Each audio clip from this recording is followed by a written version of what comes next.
The crystalline spires of Zenthara Prime pierced the violet sky like frozen lightning. Honey stood on the observation deck of the Imperial Palace, her bioluminescent skin shifting through shades of azure and silver, a telltale sign of her irritation. At 19 standard cycles, she was the youngest member of the Zenthoran High Council in 3 centuries, a prodigy whose tactical brilliance had prevented 2 interstellar wars before most beings her age had chosen a career path.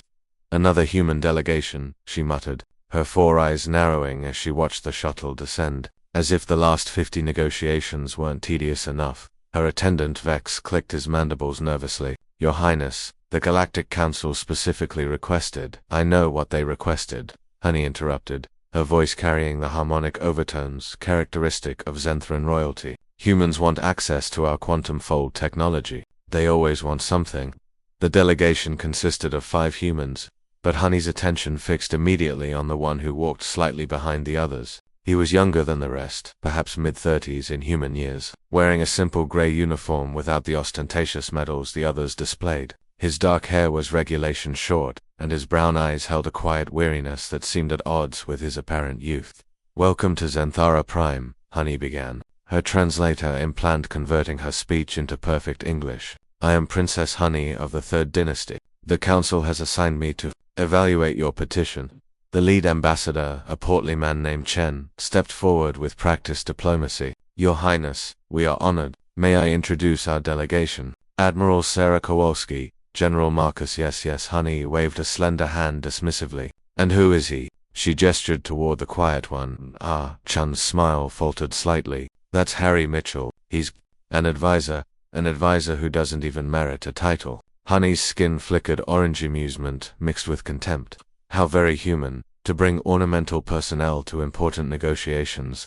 Harry's expression didn't change. He simply met her gaze, nodded once, and said nothing. The negotiations lasted 3 hours. Honey systematically dismantled every argument the human delegation presented. Their technology was primitive, their civilization was fractured, their expansion into the cosmos had been marked by conflict and environmental destruction. Why should the Zentharan Empire, which had achieved interstellar harmony for millennia, share its most precious technology with a species that couldn't even unify its own planet? Throughout it all, Harry Mitchell sat silently, occasionally making notes on a datapad but never speaking. Finally, Honey leaned back in her throne. I've heard enough. The answer is no. Your species isn't ready. Ambassador Chen's face reddened. Your Highness, with respect, the Galactic Council doesn't govern Zenthran policy, Honey snapped. This audience has concluded. The human delegation stood, preparing to leave, but Harry Mitchell remained seated for just a moment longer, his eyes meeting Honey's. You have something to say, advisor? Honey asked, her tone dripping with sarcasm. Harry stood slowly. No, Your Highness, you've made your position clear, and yet you look at me as if you have an opinion. Harry's lips quirked in something that might have been a smile. Opinions are cheap. Results matter more. How philosophical. And what results have you achieved, silent advisor? None that would interest you, apparently. He gave a slight bow perfectly executed according to Zenthran protocol. Honey noted with surprise and turned to leave. Wait, Honey called. Her curiosity piqued despite herself. Your name was Mitchell. Harry Mitchell. Yes, Your Highness. And what exactly do you advise on? Conflict resolution, strategic planning, whatever needs doing. He paused at the door. Good luck with your empire, Princess. I hope you never need the quantum fold technology for the reasons we do. And what reasons are those? The Krell swarm is 3 years out from the Orion arm, but I suppose that's a human problem. Binny was gone. Honey's skin flashed white shock. Vex. Scan human databases. Harry Mitchell now.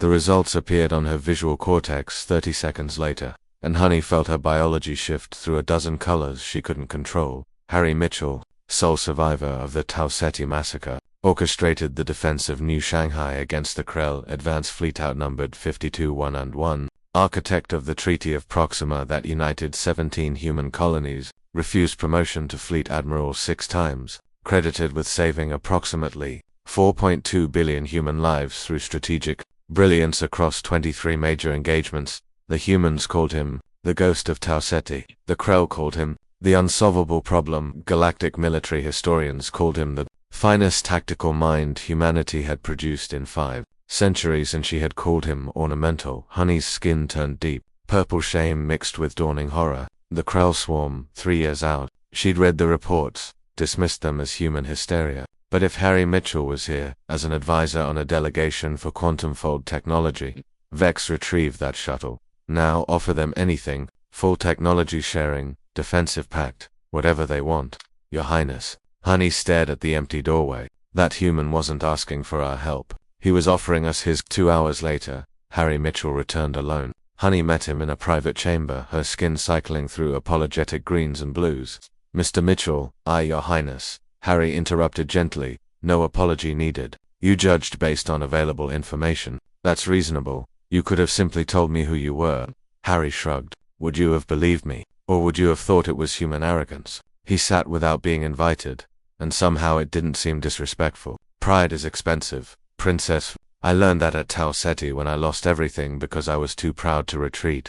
The Krell, Honey said quietly. They're really coming. They're already here. Scout ships in the Outer Rim. Your intelligence network is good, but they're better at hiding than you are at finding. Harry pulled out his datapad. I've spent the last 2 years designing a defense network. It requires quantum fold technology for rapid fleet deployment. Without it, we lose. With it, we have a chance. Harry looked at her directly. Your species or mine when the swarm arrives. They won't care about the distinction. We survive together or die separately. Honey felt something shift in her worldview. This human, who had every right to be bitter about her dismissal, who had earned the right to arrogance through blood and sacrifice, sat before her speaking of collective survival with quiet certainty. Tell me what you need, she said. Harry smiled, truly smiled for the first time. A partner, Your Highness. Not a subordinate, not a supplier. A partner, you have it. As Harry began outlining his defensive strategy, Honey realized that legends weren't built on titles or royal blood. They were built by people like the man before her, who walked away from insults because he had more important battles to fight, and she had almost let the galaxy's best hope walk away because she'd been too proud to see it.